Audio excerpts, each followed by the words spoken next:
Oke, Assalamualaikum warahmatullahi wabarakatuh. Di sini saya akan menjelaskan materi tentang mata kuliah aplikasi komputer. Yang akan saya jelaskan, saya Ertara Nasari pada pertemuan tanggal 23 Maret 2017 di Indralaya.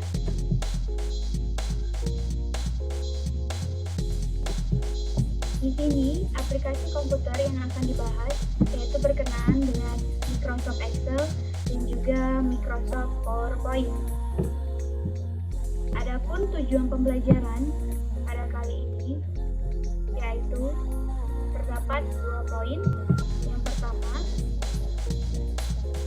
mahasiswa mampu mengaplikasikan penggunaan Microsoft Excel dalam pengelolaan data penelitian. Dan yang kedua, mahasiswa mampu mengaplikasikan penggunaan Microsoft PowerPoint dalam presentasi. Baiklah, kita akan masuk ke materi. Untuk materi yang pertama yaitu berkenaan dengan materi Excel. Di sini akan terdapat 2 bahasan, yaitu tentang pembuatan tabel dan penggunaan formula. Dan yang kedua yaitu pembuatan grafik. Baiklah, kita masuk ke materi pertama. Untuk penggunaan formula dan pembuatan grafik akan dijelaskan melalui sebuah video. Selamat.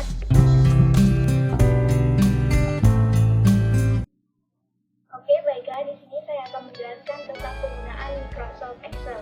Microsoft Excel sendiri merupakan salah satu aplikasi keuangan dari Microsoft Excel yang difokuskan untuk pengelolaan angka.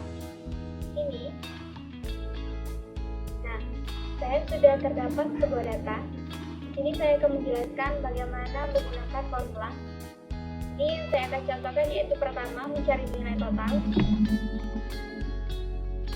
dengan cara terlebih dahulu yang harus kita ketahui untuk menggunakan formula di dalam Excel ini, kita tidak boleh menggunakan tanda dengan kemudian baru mengetikkan formula yang ingin kita gunakan. Misalnya untuk mencari jumlah yaitu sum, kemudian selalu gunakan tanda buka kurung, lalu blok kolom mana yang ingin kita cari totalnya, misalnya dari kolom T1 sampai kolom T5, kemudian tutup kurung, lalu enter. Secara otomatis akan muncul nilai total atau totalnya. Nah, untuk kolom-kolom yang di bawahnya tidak diperlukan lagi atau tidak usah mengetikkan secara manual rumus yang ingin kita gunakan. Cukup dengan cara mengkopikan saja rumus tersebut, arahkan pada kolom pertama yang sudah terisi nilainya, lalu arahkan kursor pada sudut kolom sampai kursornya berubah seperti ini, lalu tinggal kita copy dengan cara tarik ke bawah. Secara otomatis akan terisikan nilainya. Selanjutnya saya akan menjelaskan mengenai penggunaan rumus formula untuk mencari nilai korelasi, yaitu jangan lupa gunakan tanda sama dengan rumusnya korel. Lalu tanda buka kurung, blok.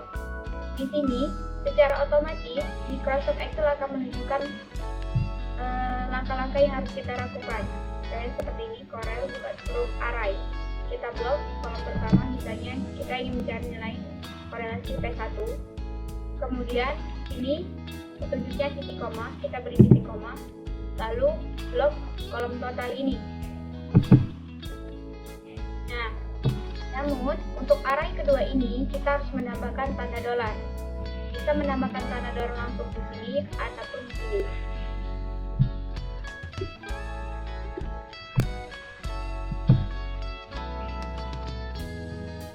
Kita tambahkan tanda dolarnya di sini di array kedua. Di depan huruf kita berikan tanda dolar, di depan angka juga, begitu juga seterusnya. Lalu tinggal kita berikan tanda tutup kurung, lalu tinggal kita enterkan. Nah, secara otomatis nilai korelasinya akan keluar. Sama halnya dengan mengkopikan formula untuk mencari total tadi, tinggal kita tarik saja, arahkan kursornya di sudut kolom seperti ini sampai kursornya berubah seperti ini, tinggal kita tarik ke kaki. Nah, secara otomatis akan diketahui.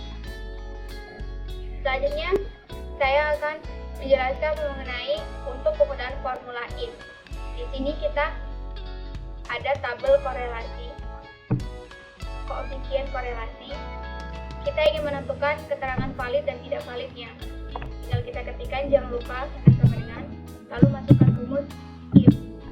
Rumus if ini sering digunakan untuk rumus logika. Jangan lupa buka kurung. Ini sudah tertampil apa yang harus kita lakukan, logical test.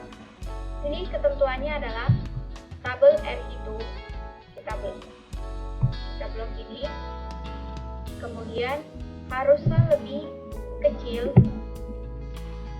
haruslah lebih besar daripada F tabel. Lalu selanjutnya itu berikan tanda titik koma. Nah, kita tuliskan apa keterangan yang ingin kita tambahkan. Jangan lupa menambahkan tanda petik 2 untuk penggunaan formula if ini. Tentuannya tidak valid. Kemudian berikan tanda titik 2 lagi, tanda petik 2 lagi, kemudian titik koma, tanda petik 2 lagi, valid. Selanjutnya jangan lupa tutup kurung, lalu tinggal kita tekan enter. Sama halnya untuk mengcopy, tinggal kita arahkan di sudut sini, lalu kita tarik ke bawah, maka ketentuannya akan muncul. Selanjutnya saya akan menjelaskan mengenai pembuatan grafik. Ini terdapat tabel gaji pegawai. Untuk tabel ini, untuk pembuatan grafik ini cukup mudah. Kita hanya perlu memblok tabel yang ingin kita buat grafiknya, lalu kita pilih menu insert di sini. Secara otomatis Excel akan menampilkan beragam diagram maupun grafik yang ingin kita gunakan. Jadi kita menggunakan diagram batang seperti ini. Tinggal kita pilih. Nah, untuk mengeditnya, kita arahkan kursor kita sampai berbentuk tanda panah 4 arah seperti ini, kita tarik ke bawah. Ini kita bisa perbesar seperti ini, tinggal kita tarik. Atur sedemikian rupa sampai terlihat menarik. Lalu kita buat judul di sini.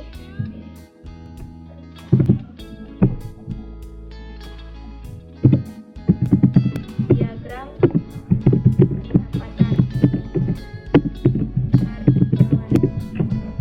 Nah, di sini kita bisa memilih latar belakang dari diagram kita yang telah kita buat, misalnya supaya 12 seperti ini.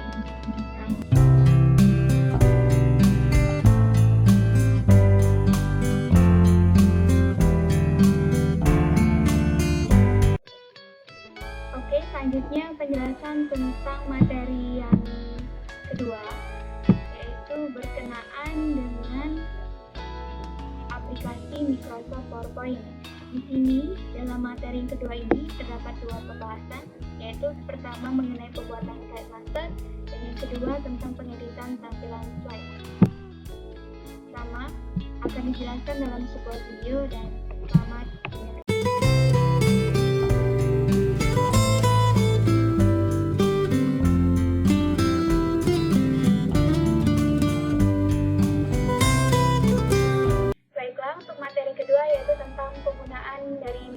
PowerPoint. Sama halnya dengan Microsoft Excel, Microsoft PowerPoint ini merupakan salah satu aplikasi keluaran dari Microsoft Office. Namun, untuk Microsoft PowerPoint ini digunakan untuk mempermudah sebuah presentasi. Di sini saya akan contohkan cara pembuatan slide master terlebih dahulu. Bukalah PowerPoint, lalu pilih desain slide yang ingin kita gunakan. Misalnya, ataupun kita juga bisa membuat desain slide kita sendiri. Di sini saya mencontohkan dengan menggunakan desain yang sudah ada.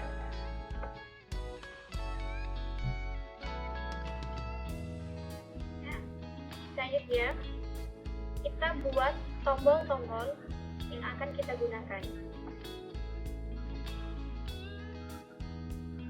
Usahakan tombol-tombol ini tidak memenuhi satu lembar slide penuh, karena tombol-tombol ini nantinya akan terkopikan pada slide berikutnya.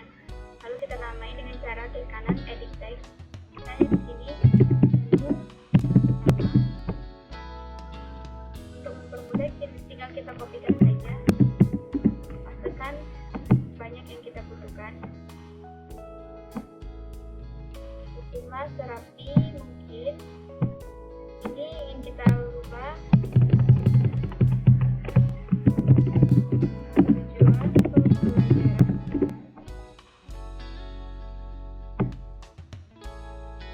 Kita rubah materi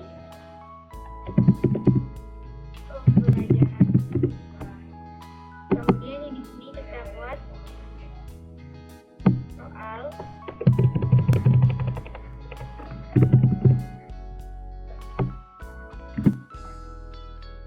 Lalu yang terakhir tombol untuk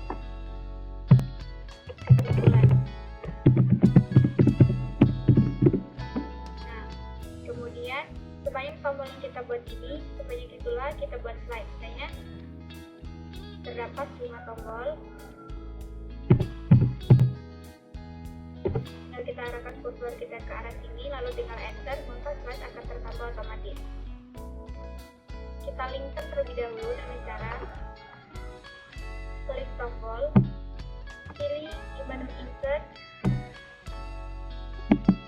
yaitu action, lalu highlight to, kita pilih first slide atau slide pertama, lalu kita klik berikutnya selanjutnya, kita pilih slide, kita arahkan slide mana, slide berikutnya. Begitu juga selanjutnya, kita pilih slide, kita ingin link ke slide berapa, tinggal kita pilih slide detail ini, lalu kita oke kan.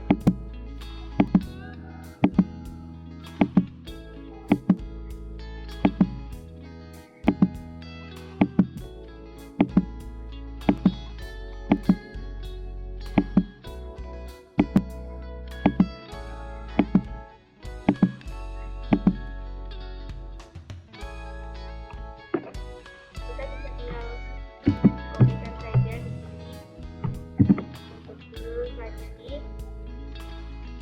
di video pembelajaran.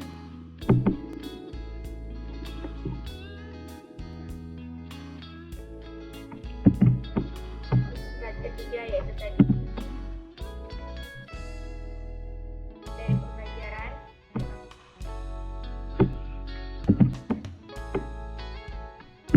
Slide keempat yaitu soal.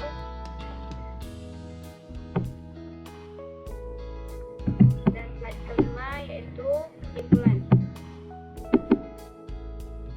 Nah, setelah selesai, kembali ke slide pertama tadi, kita blok semua tombol ini, lalu kita kopikan, tekan Ctrl C, lalu kita pilih di menu view, pilih slide master.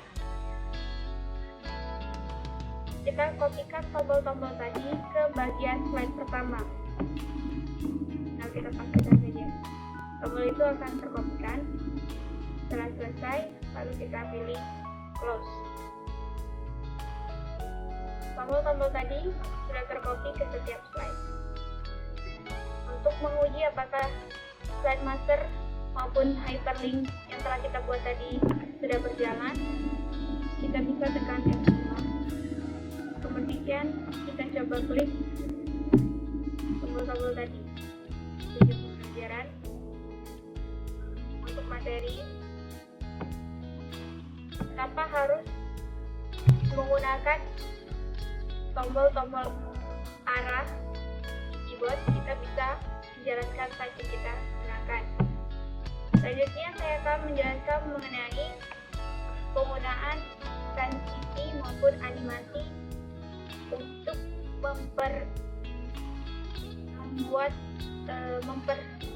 menarik tampilan slide kita. Dengan cara klik slide yang ingin kita edit, pilih transition. Transition ini mengatur bagaimana slide tersebut akan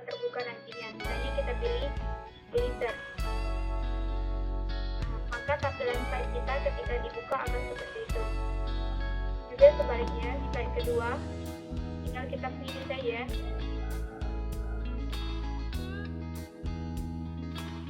Dengan menambahkan transition ini, tampilan slide akan lebih menarik.